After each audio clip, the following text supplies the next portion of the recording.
Whenever I'd hear that a fighting game was announced for the N64, it was often a time when you just roll your eyes and think, okay, here we go again.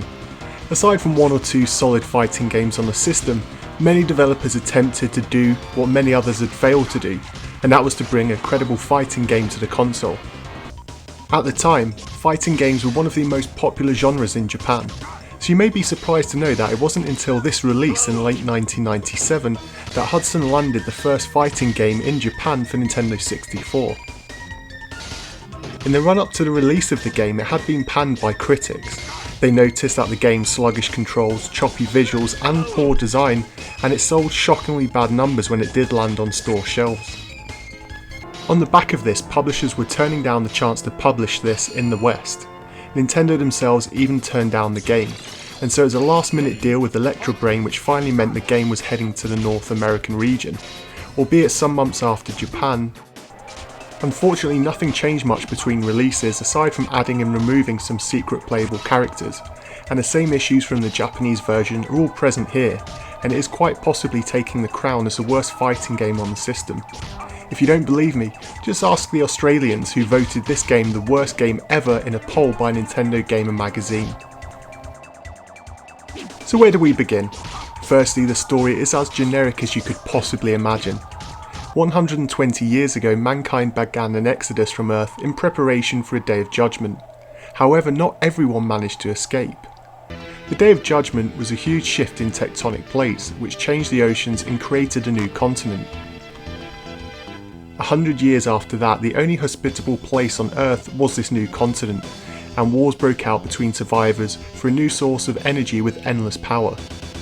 Emperor Zor shows up and takes control and forces everyone to wear suits made from this new energy source, and a few characters decided to fight against him in order to become heroes.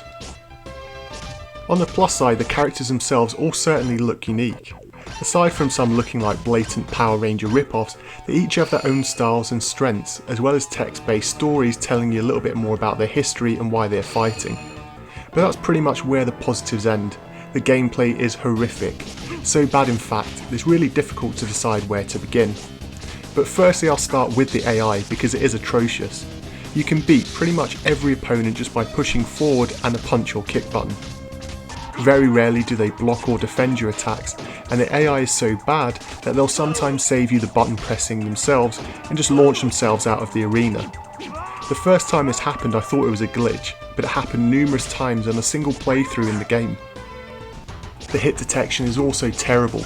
Sometimes your moves will just fly through your opponents, and other times it's near impossible to get your character to face your opponent. You can be left without the ability to face your opponent, and this happens more frequently the further into the game you go as your opponent moves around the arena more. The controls also really don't help with this. They are as confusing as anything else I've ever seen. You move with the analog stick, but to move in 3 dimensions you need to hold the Z button. Punches are thrown with the A button, but B button blocks. If you want to kick, then you need to press C down. To grab, you press A and B together, and to give it credit, some of the grab moves are actually pretty good. But that was the easy part of the controls. Now to jump you need to press the B button and push up, or to pounce you need to press the A and C down button.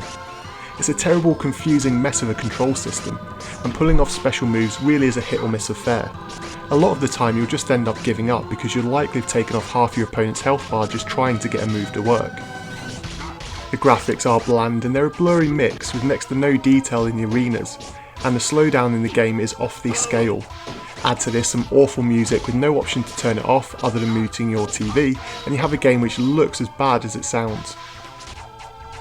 The unique feature though is that when you play a versus match against a computer, you actually choose a virtual arcade competitor who controls their player according to their own preferences. There is also a nice mode where you can train a robot fighter who learns your playstyle, which you can then use to fight other opponents. It's a nice addition, but nothing could save this truly awful mess of a game. The funny thing about the gaming community though is that somewhere someone will actually like this game. So if you did, then let me know in the comment section down below because I'd love to hear from you. From everybody else, let me know your memories of this game because I do love to hear your thoughts. And as always, thanks for watching, and until next time.